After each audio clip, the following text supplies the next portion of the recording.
Ruth, capítulo 1, los primeros 7 versículos. Y vamos a hacer una lectura al unísono, es decir, todos al mismo tiempo.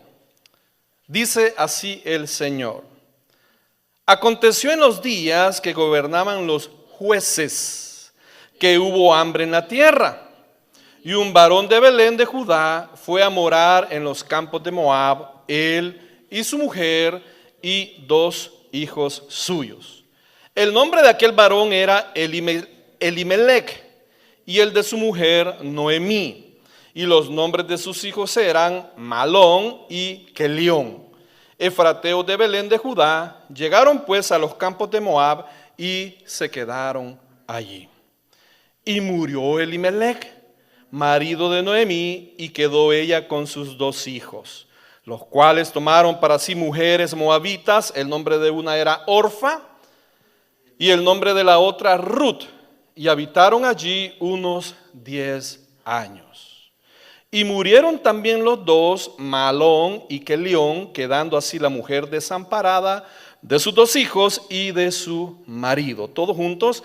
Entonces se levantó con sus nueras y regresó de los campos de Moab, porque oyó en el campo de Moab que Jehová había visitado a su pueblo para darles pan.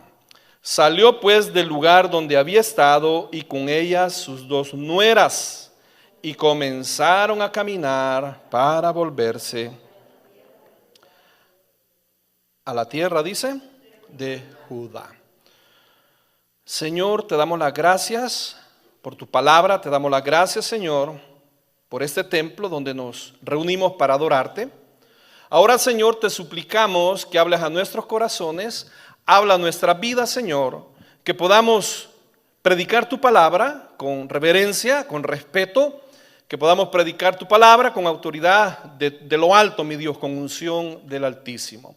Y que los corazones estén preparados para recibir y poner en práctica. Señor, te lo suplicamos en el bendito nombre de Jesucristo, y el pueblo de Dios dice: amén. Amén. Pueden sentarse. De la desdicha a la esperanza. Así se llama el título del sermón o del mensaje, como quiera llamarlo. De la desdicha a la esperanza. Si quisiera llamarlo de la desgracia a la esperanza, sería de igual manera. Quiero comenzar comentándole, hermano, que todos aman una historia bien narrada. Todas las personas aman las historias bien narradas, especialmente si tienen un final feliz. ¿Me está siguiendo? A todos nos gusta que las historias, las movies, las películas tengan un final feliz. Alguien dice también las novelas. Sobre todo si la trama de la historia se trata de una historia de amor, al estilo hollywoodense. A todos les gustan. El libro de Ruth narra una historia algo parecida. Una historia de amor entre Boaz y Ruth. Boaz, el pariente lejano, que redime, diga conmigo, redime, rescata a Ruth, y tienen un final feliz. El libro de Ruth también habla de la sorprendente relación entre Ruth y Noemí. De más está decirle que cuando hablamos de la suegra, por lo general, siempre es objeto de chistes, de burlas o de algo no agradable. ¿Sí, amén? Es rara la nuera que se lleva bien con su suegra. Creo que tiene eco el micrófono o demasiado brillo. Es rara la nuera que se lleva bien con su suegra o la suegra con su nuera. De hecho, probablemente el nombre de nuera es porque siempre o la mayoría de veces la mamá dice: esta nuera con la que tenía que casarse mi hijo, ¿verdad? De ahí viene nuera, no era esta, era otra. Pero el libro de Ruth narra una relación increíble entre ellas dos. Y nos da un gran ejemplo de la manera como nosotros deberíamos de relacionarnos en general, y también de las nueras, cómo deben de llevarse con las suegras. En el libro de Ruth también encontramos la sorprendente provisión divina. Diga conmigo, provisión divina. ¿A qué me refiero? Me refiero, hermano, cuando usted toca fondo. Cuando usted toca fondo. Cuando usted, mi hermano, muerde el polvo. Cuando financieramente, hermano, está acabado. Yo siempre le he hecho broma. Solo el que ha guardado $3 para comprar una cheeseburger de $1 y una Arizona sabe lo que es morder el polvo. 2 cheeseburger del McDonald's y un galón de Arizona y estuvo la cena.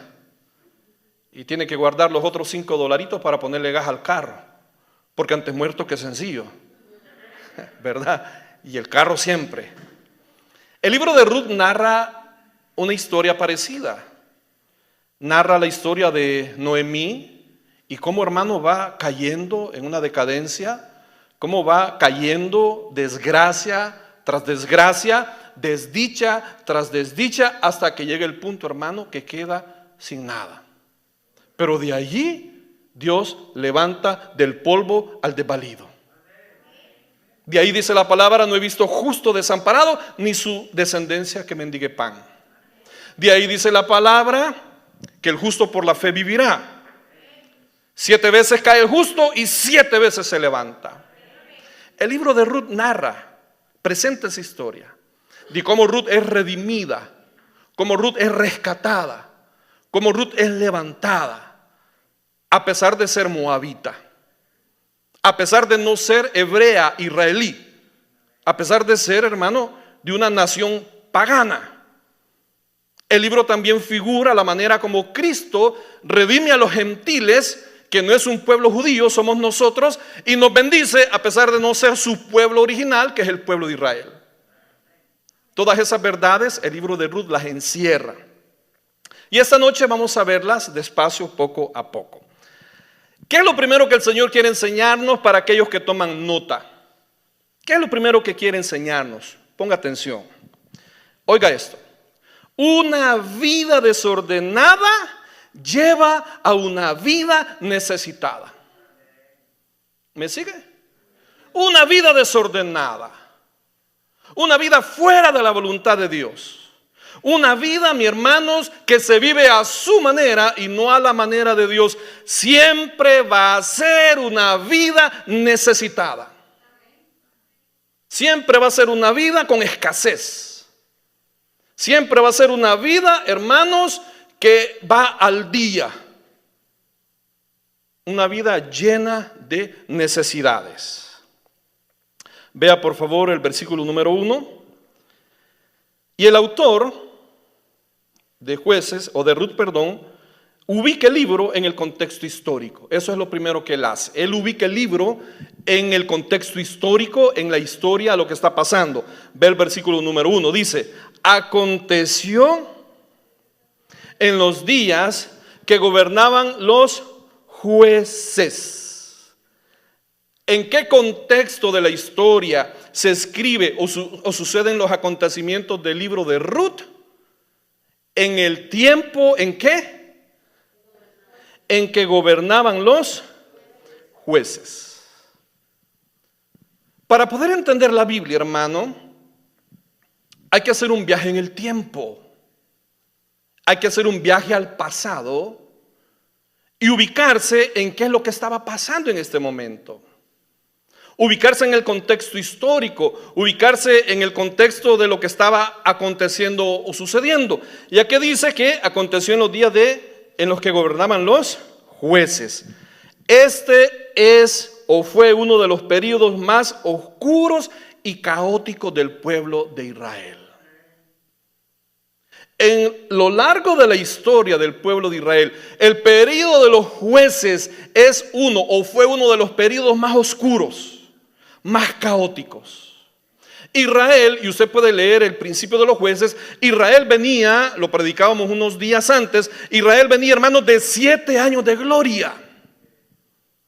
Israel, hermanos, venía de vivir 7 años de esplendor. 7 años, hermanos, donde Jehová les había dado victoria tras victoria. 31 reyes, hermanos, a los cuales le ganaron. Yo se lo mencionaba un sábado. Ejércitos más poderosos, pero sin el respaldo de Dios. Ejércitos con muchas más armas, pero sin la bendición de Jehová. Y durante 7 años Israel había conquistado nación tras nación, reino tras reino. Israel había hecho suya la tierra que Dios le había dado. Pero murió Josué. Murió. Y murió la generación que vivía con Josué. Y se levantó una generación que es la que vivía en el tiempo de los jueces, que no tenía temor de Jehová. Por eso ahí, hermanos, la importancia del legado que le dejamos a nuestros hijos. Por eso ahí, hermanos, la importancia de lo que dejamos sembrado en el corazón de nuestros hijos. Porque no vamos a ser eternos. Porque tarde o temprano vamos a morir. O aunque no pasemos a la presencia de Dios, tarde o temprano van a salir del hueco de nuestras alas.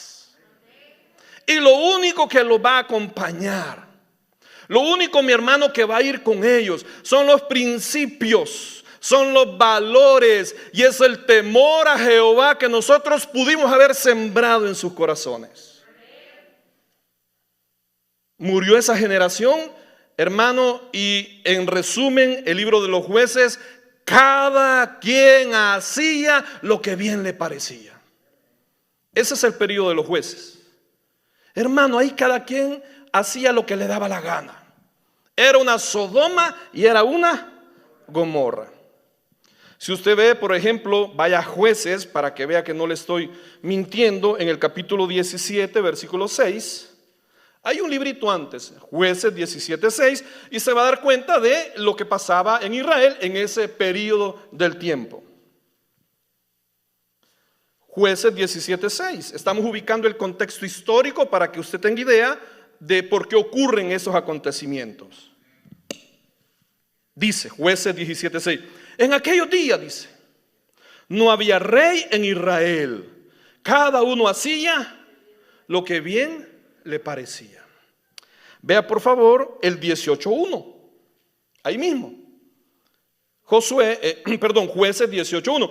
En aquellos días no había rey en Israel. Y en aquellos días la tribu de Dan buscaba posesión para sí donde habitar, porque hasta entonces no había tenido posesión entre las tribus de Israel. Vea lo que dice el 19:1, siempre en Jueces.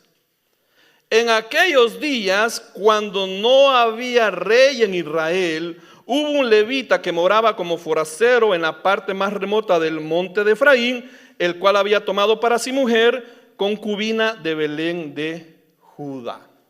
Y vea por favor qué dice el 21:25, siempre en Jueces, 21:25. Y vea la manera como el autor del libro de los Jueces termina su libro. 4 veces en los capítulos finales del libro, el autor de Jueces enfatiza, remarca, resalta que la condición del pueblo de Israel era que no había rey y cada quien hacía lo que le daba la gana. En esos días, dice, no había rey en Israel, cada uno hacía como lo que bien le parecía. Es, hermano, como cuando usted no se pone las pilas en su casa, sea mamá o sea papá. Es cuando usted, mi hermano o hermana, no marca los límites en su hogar, no marca la hora de entrada, no marca las obligaciones, no marca las responsabilidades. En un hogar así donde no hay una figura de autoridad, sea mamá o papá, o sean los dos, los hijos y los que habitan en esa casa hacen, hola, lo que quieren. A nuestra generación le enseñaron o crecimos que cuando nos decían que hiciéramos algo, era para hacerlo en ese momento. Lava los trastes. No era cuando estuviera relajado, cuando estuviera tranquilo, cuando tuviera ganas, después de jugar videogame. Lavar los trastes era lavar los trastes. Right now.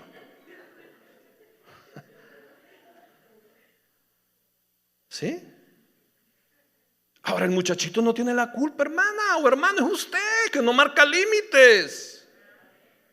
Es usted que no toma la autoridad que Dios le ha dado.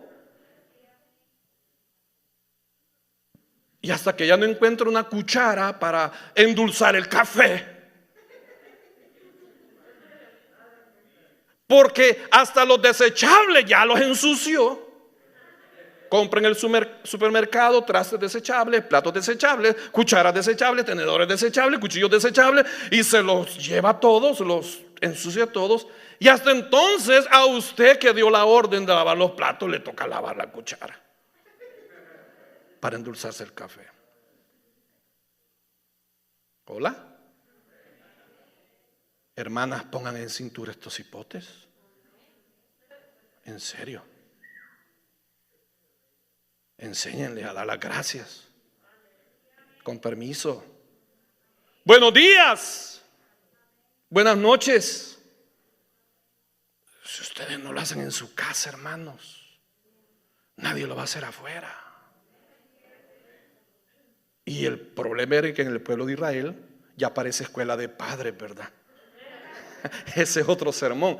En el pueblo de Israel, hermano, como no había rey, como no había autoridad, como no había una cabeza, cada quien hacía lo que bien le parecía. Ya me imagino que en la iglesia no hubiera cabeza, hermanos. Imagínense, no hubiera autoridad en la iglesia. Cada ministerio hiciera como bien le pareciera. Las autoridades son puestas por Dios, ¿para qué? Para mantener el orden. Una vida desordenada lleva a una vida necesitada. Vea el versículo número 1. Aconteció en los días que gobernaban los jueces que hubo hambre en la tierra. ¿Sí, amén? Una vida desordenada es una vida necesitada. El pueblo vivía como bien le parecía, el pueblo hacía lo que le daba la gana. Usted vive como usted quiere, usted vive a su manera, usted vive fuera de lo que Dios le manda. ¿Cuál va a ser el resultado? Hubo hambre en la tierra, hermano. Ahí lo dice en el versículo 1. Yo no le estoy tirando a nadie, hermanos. Ahí lo dice en el versículo 1. Una de las razones por las cuales yo decidí volver al estudio del libro, versículo por versículo, es porque me libro de que usted diga que yo estoy tirándole, porque el versículo que toca, ese se explica. Amén. Así, me está tirando. No, el Señor nos está tirando a todos, incluyéndome. Vamos versículo por versículo. Ahora, ¿qué pasó? Hubo hambre, hermano. Hubo hambre, hubo necesidad, hubo escasez. Había hambruna, ahí lo dice. En los días que gobernaban los jueces, cuando cada quien hacía lo que le daba la gana, ¿qué hubo? Hubo hambre. Es decir, una tierra fértil se vuelve estéril a raíz del pecado. ¿Me sigue? una tierra fértil, una tierra, hermano, bendecida, una vida, hermano, que ha sido prosperada. Cuando se sale de los caminos del Señor, se convierte en una vida necesitada. Dios para corregirnos, Dios para enderezarnos, Dios para disciplinarnos, comienza a cerrar las llaves de los cielos. Y aquel chorro, aquella fuente frondosa, aquella fuente abundante que regaba nuestros plantillos, regaba nuestras vidas, hasta iba guardando sus fichitas para que no le pasara lo que nuestra hermana Margarita nos contó. ¿Cuándo había ahorrado? Y una vida de obediencia, ahí iba guardando de 20 en 20. En el bote de café listo, ahí en la alacena.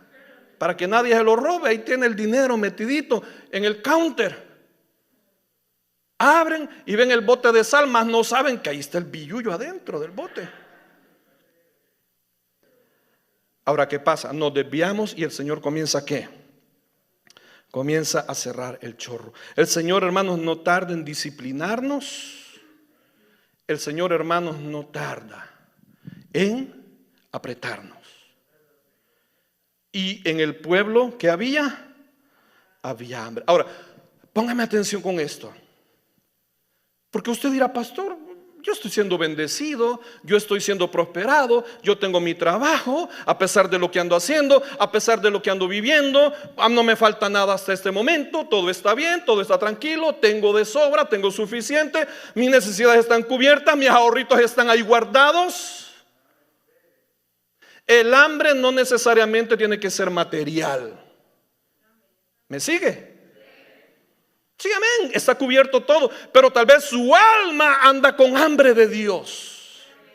Tal vez anda seco por dentro. Tal vez ha perdido, hermano, el gozo de venir a la iglesia. Tal vez ha perdido, hermano, el gozo de servir. Tal vez ha perdido la alegría de congregarse. Porque su corazón tiene hambre de Dios. Porque su corazón anhela paz. Su corazón anhela, el Espíritu Santo lo anhela, lo cela. Lo anhela celosamente. El Espíritu Santo lo quiere para sí. Pero usted anda coqueteándole a otra situación. Y entonces su corazón tiene hambre. Ha perdido el gozo de la salvación, ha perdido el gozo de servir, ha perdido, hermano, la alegría de congregarse, ha perdido, hermano, la alegría de ver a sus hermanos. Ha caído en una rutina, ha caído en una monotonía, ha caído, hermano, en una rutina. Y no siente la alegría de estar en la casa de Dios. ¿Por qué? Porque a raíz de la vida que llevamos, haciendo lo que le place, hay hambre en su vida. Le dije, una vida desordenada lleva a una vida necesitada. Número 1. Número 2. En los días de adversidad, mi hermano, considere bien lo que decide. En los días cuando las cosas se ponen difíciles, en los días cuando hay problemas, en los días cuando todo se vuelve cuesta arriba, en el día cuando la prueba toca su puerta, en el día cuando la necesidad, mi hermano, se le presenta, en el día, mi hermano, cuando se vuelve cuesta arriba la vida, considere bien lo que decide. Piense antes de decidir. Vea por favor el versículo número 1, la segunda parte. Y dice: y un varón de Belén de Judá fue a morar en los campos de Moab, él y su mujer y 2 hijos suyos. Hermanos, en la adversidad, o bien el cristiano se acercará más a Dios, se va a acercar más a su palabra, va a buscar más de su voluntad, o bien el cristiano en la adversidad se va a acercar más al mundo, va a vivir su vida bajo sus propias ideas y va a asociarse con personas equivocadas. Usted decide. ¿Y cuál fue el problema? Hay hambre en la tierra y este varón, oiga esto, en lugar de honrar su nombre. ¿Sabe qué significa Elimelec? Elimelec significa Dios, mi Dios es rey. Eso significa Elimelec. Mi Dios es rey. Eso significa Elimelec, mi Dios es rey. Entonces, Elimelec, en lugar de honrar su nombre, en lugar de buscar el rostro de Dios, en lugar de afirmarse, en lugar de esperar la provisión divina, en lugar de afirmarse, en lugar de perseverar, en lugar de alzar los ojos a los montes y esperar el socorro divino, en lugar de esperar que Dios hiciera algo, en lugar de esperar que el poder y la gloria de Dios se manifestara, ¿qué hace? Mire, ¿ve? Sale huyendo. Sale huyendo. ¿Y sabe qué es lo triste, hermano? Elimelec pudo haberse quedado, se lo voy a ilustrar de manera grosa y sencilla. De este lado está Jerusalén, el pueblo de Israel. A la hora de la repartición de las tierras, este es el río Jordán, que pasa en medio de todo Israel. Del otro lado del río Jordán, habían dos tribus que habían acampado al otro lado del Jordán, y Moab estaba más allá. Lo que le quiero decir es esto. Elimelec bien pudo haber dicho, ok, me voy a mover de Belén. Me voy a mover al otro lado del río Jordán. Como quien dice, me voy a mover para Oakland porque la renta es más barata. Me voy a mover al otro lado del Jordán, pero me voy a quedar siempre en la tierra de Israel, en una de las tribus que están al otro lado del Jordán. Pero no, a Elimelec no le bastó pasarse el Jordán, sino que atravesó las tribus que estaban al borde del Jordán y se fue donde se fue, más al este, justo donde estaba la tierra de Moab. ¿Qué le dije? En los días de adversidad, considere lo que usted decide. ¿Cuál era el problema, pastor? Que Dios había dicho explícitamente que no debían juntarse con los moabitas.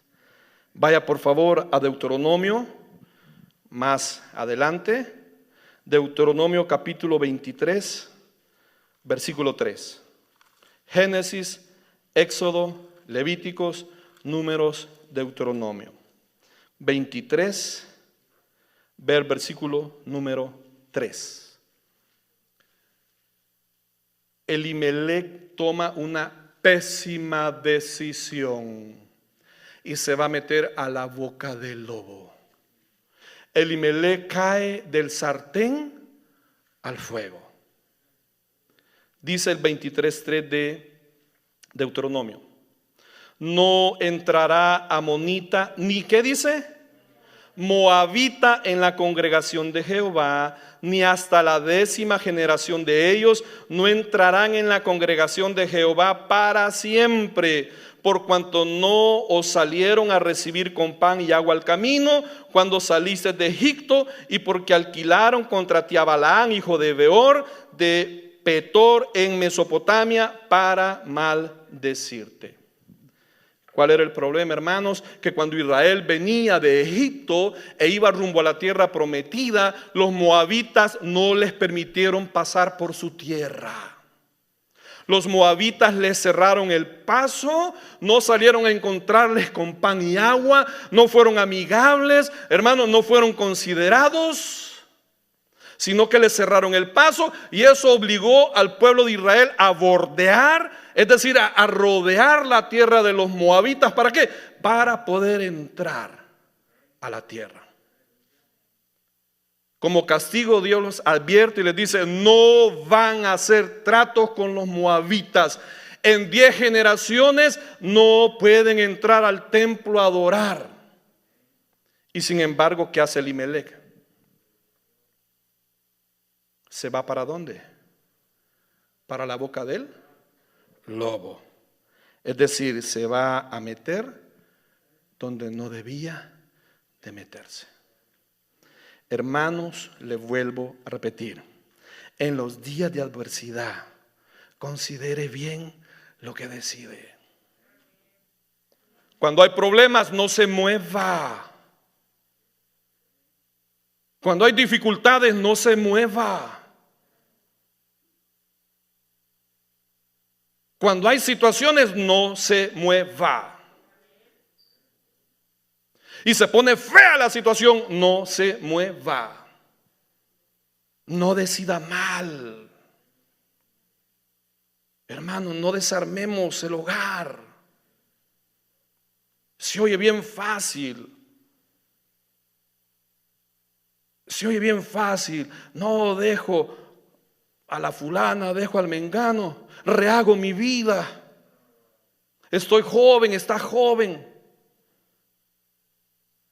Está bonita, le dicen los compañeros de trabajo. Está bonita, sos luchona. Dale, ese hombre te estorba, pero si es el papá de tus hijos, es con el que te casaste.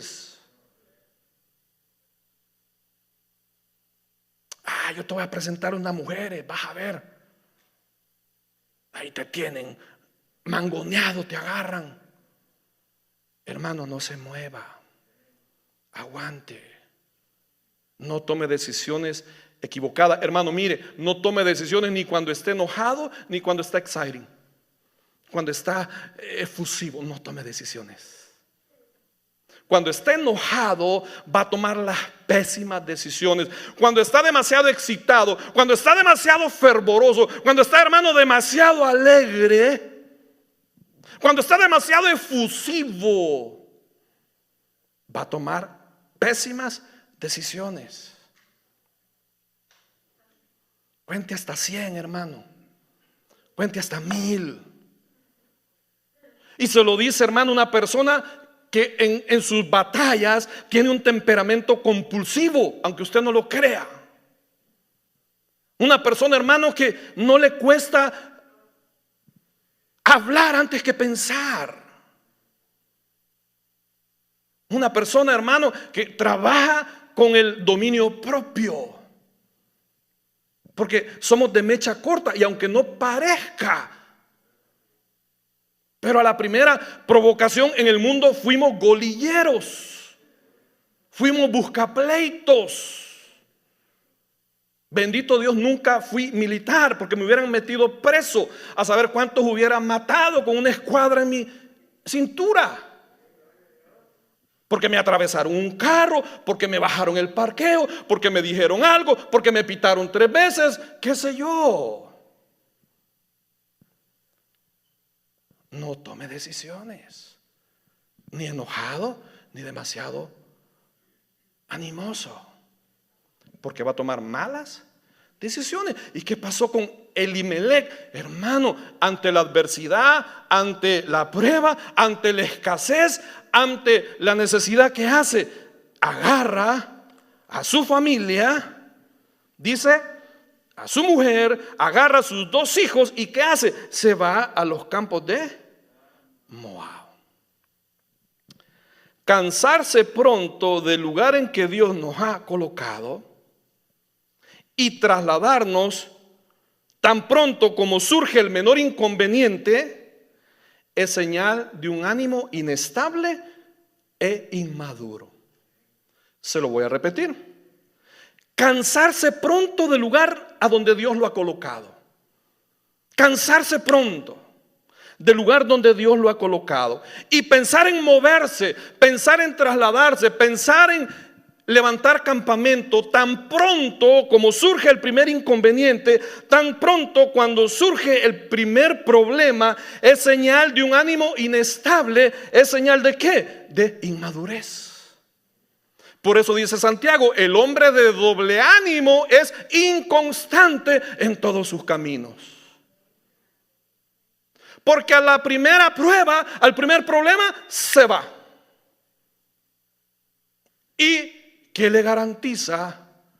Que a donde llegue, sea un nuevo hogar, sea un nuevo trabajo, sea un nuevo vecindario, sea una nueva iglesia, ¿qué le garantiza que no van a haber problemas? ¿Hola? ¿Qué le garantiza? ¿Y quién quita si el problema es usted?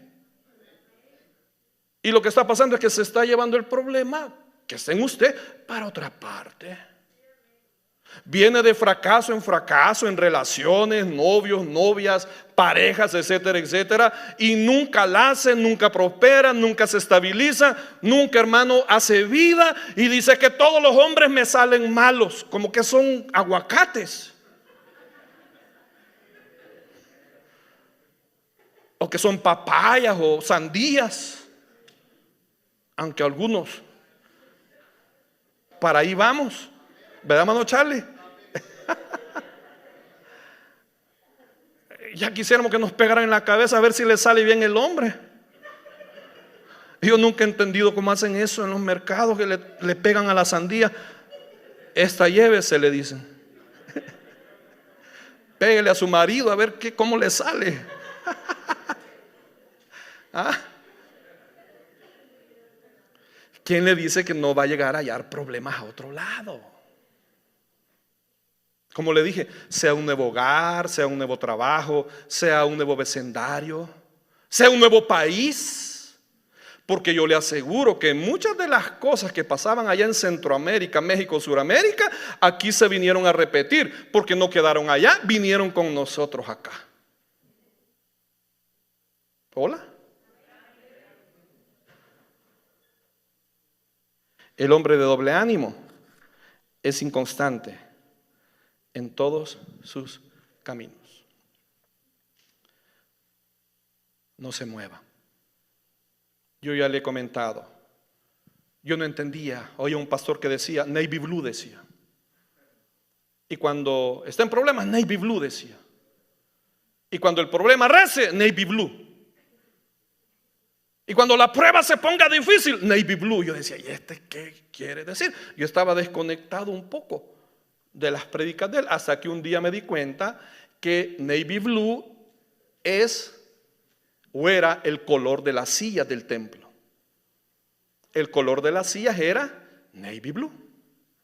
Entonces lo que él quería decir es, cualquier problema, su silla no se mueva.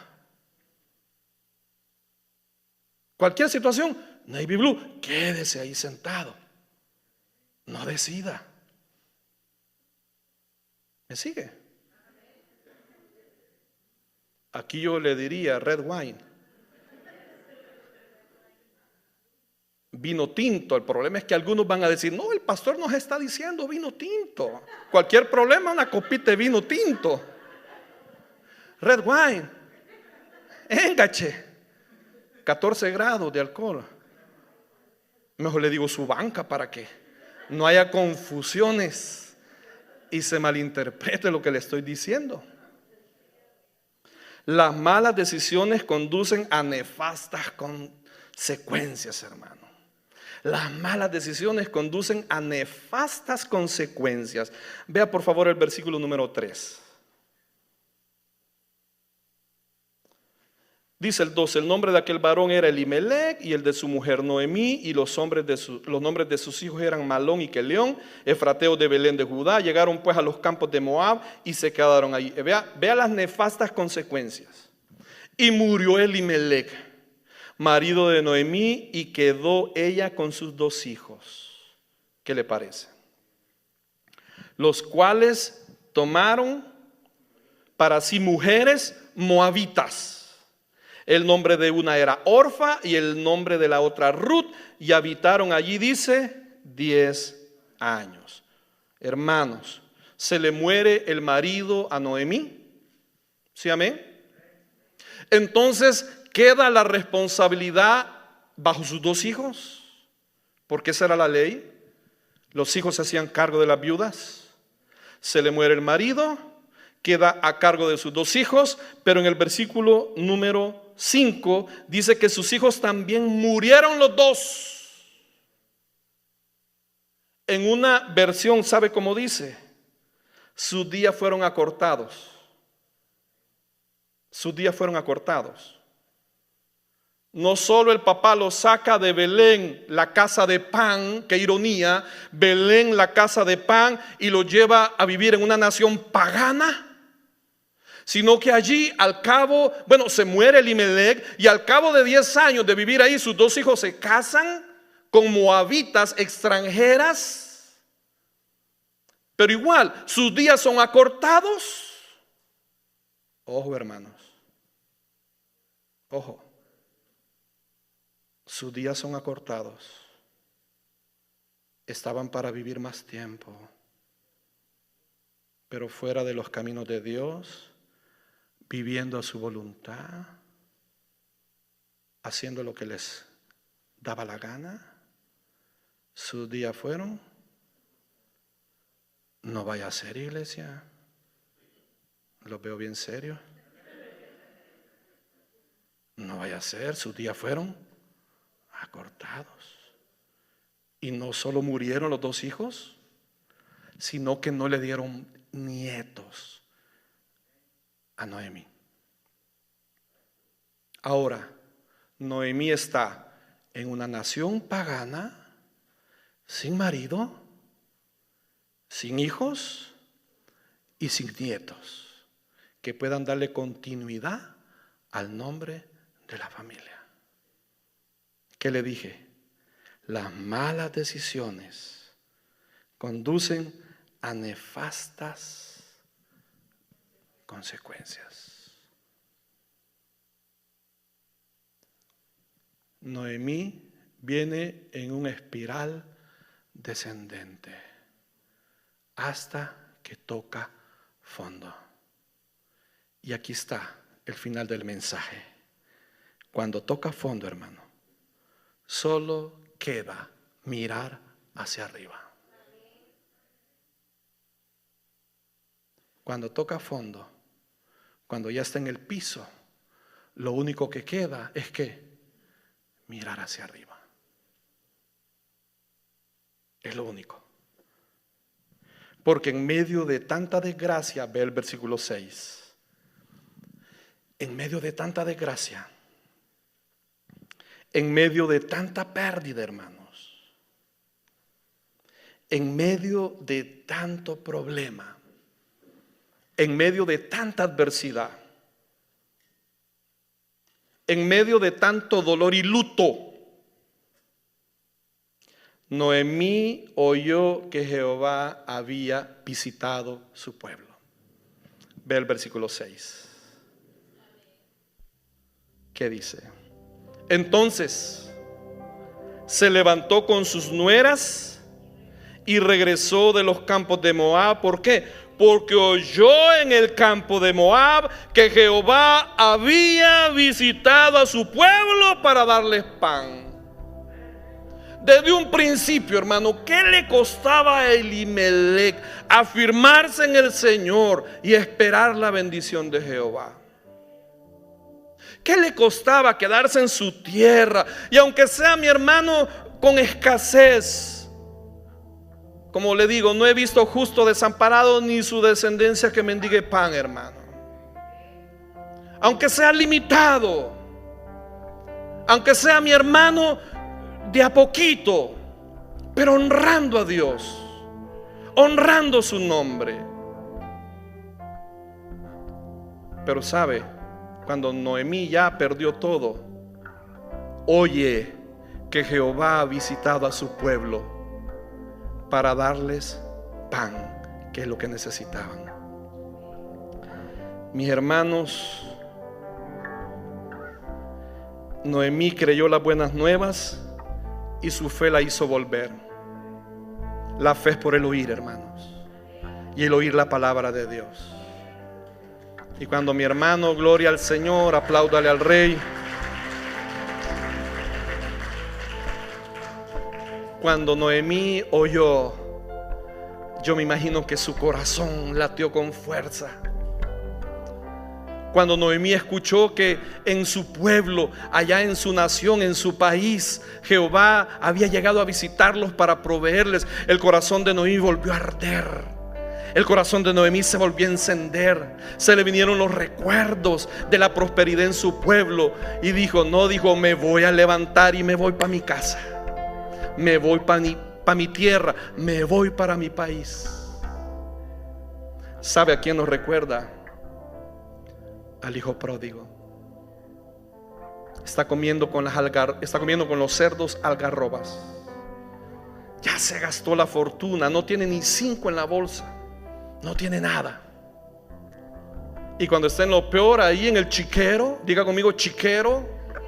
Cuando está en el chiquero con olor a atún, cerdo, marrano, chancho, cuando le está quitando lo que los cerdos comen, vuelve en sí y se acuerda. Y dice, no hombre, yo qué necesidad tengo de estar acá en la casa de mi padre. Los siervos viven mejor que yo. Dice, me levantaré e iré y pediré perdón y me reconciliaré. Eso le pasó a Noemí. Oyó que Jehová los había visitado y entonces dijo, ¿me voy a qué? Me voy a levantar. Ahora cierro con esto. Oiga, no podemos volver si no hay separación. Si no nos separamos de lo que nos ata, no podemos volver a Dios. Vea por favor el versículo 7 en Ruth. Salió pues del lugar donde había estado y con ella sus 2 nueras y comenzaron a caminar para volverse a la tierra de Judá. Si quieres comer a la mesa del Padre, tienes que olvidarte de los comederos de los cerdos. Si quieres comer en la mesa del Padre, tienes que olvidarte del chiquero y dar la vuelta y enrumbarte rumbo a la casa de papá. Cuando tocamos fondo, hermano, no queda más que mirar hacia arriba. Y yo te puedo asegurar, a la luz de la palabra en el libro de Lamentaciones, las misericordias de Dios son nuevas cada mañana. Grande su fidelidad. Grande su fidelidad. Gloria a Dios. Esta noche, hermanos, el problema no es haber tocado fondo. El problema es que te acostumbres a vivir en el fondo. El problema no es en la condición que te encuentras o me encuentro. El problema es que ya no sintamos el deseo de volver a la casa del Padre o a la comunión con Dios. En la vida, hermanos, hay decisiones donde tú tienes que escoger o el rumbo que llegas o volverte a papá. En el 2013 yo tomé la mejor decisión de mi vida. O era seguir en el camino que llevaba, en el rumbo que llevaba, que tal vez materialmente no era del todo malo,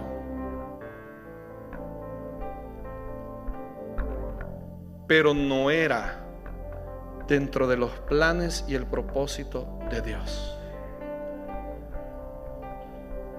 Y un día tomé una decisión fuerte que significó quedarme solo, literalmente solo.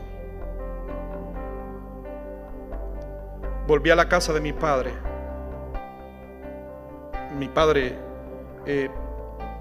terrenal, y nunca se los he contado. Llegué, y ustedes, los que me conocen, saben, por alguna razón, hermanos, no es voluntario, yo no lo puedo controlar, no sé por qué es, pero cuando el estrés me rebasa, que me explota, que se sale del límite, yo no sé por qué, involuntariamente se me revientan los vasos del ojo. No sé por qué, hace poco se me reventaron, yo ni siquiera, no se clave, me dice, yo no estoy pensando, pero tal vez el subconsciente De repente sentí el piquete y de repente todo el ojo se me empieza a poner rojo.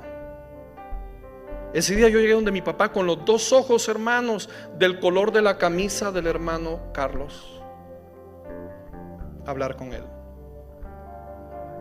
Y él me dijo: hijo, yo te apoyo en todo lo que decidas. Esta siempre ha sido tu casa. Pero yo tuve que decidir, hermanos. O seguí el rumbo que llevaba en dirección opuesta a lo que Dios tenía, o me enrumbaba. Y como hizo Noemí con sus dos nueras, dice que empezó a caminar hacia Belén de vuelta. Y yo, mi hermano, decidí dar la vuelta.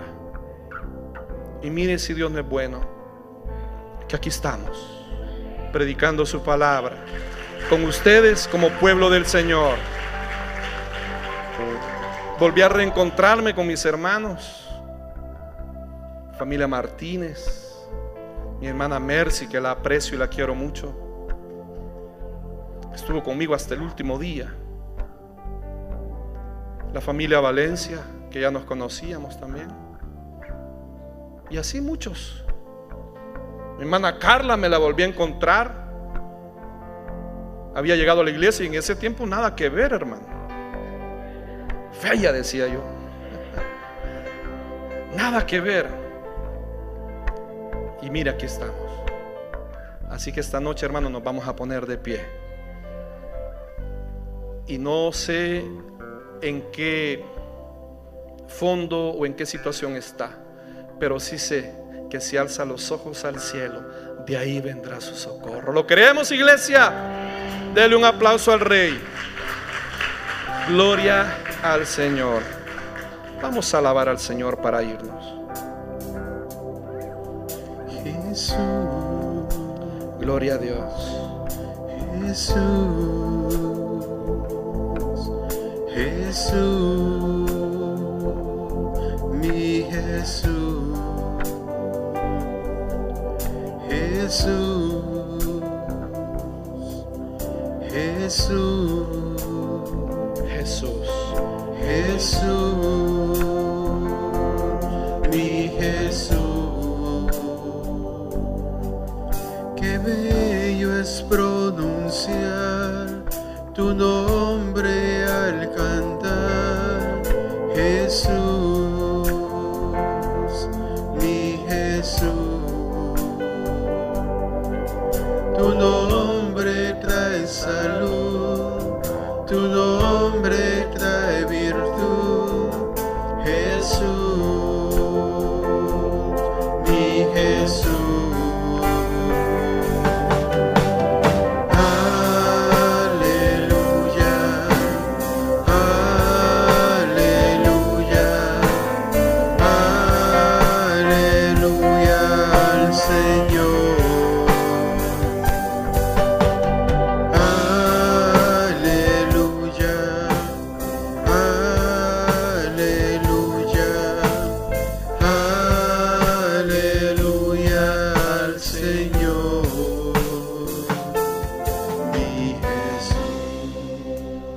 Gracias, mi Dios, por tu palabra. Gracias por tu sabio consejo. Ahora, mi Dios, permite que lo que hemos estudiado esta noche, lo que nos has enseñado, quede atesorado en nuestros corazones. Que, mi Dios, podamos meditarlo, reflexionarlo, que podamos pensarlo detenidamente, y que, mi Dios, a través del poder del Santo Espíritu, tengamos la fuerza para, Señor, ponerlo en práctica, Señor. Conduce a tu pueblo con bien a casa. Líbranos de todo problema, accidente, contagio, enfermedad, junto a nuestra parentela y familia, Señor. Y permítenos estar de vuelta, reunidos en tu casa, este próximo sábado de celebración. Te oramos en el nombre sobre todo nombre, en el nombre de Cristo Jesús. Y el pueblo de Dios dice: amén. Gloria al Señor, hermanos. Dos anuncios rápidos. Mi hermana Margarita tiene preparado un refrigerio to go en celebración del cumpleaños de su bebé. Y el sábado hay evangelismo a las 10 de la mañana frente a la iglesia. Buenas noches.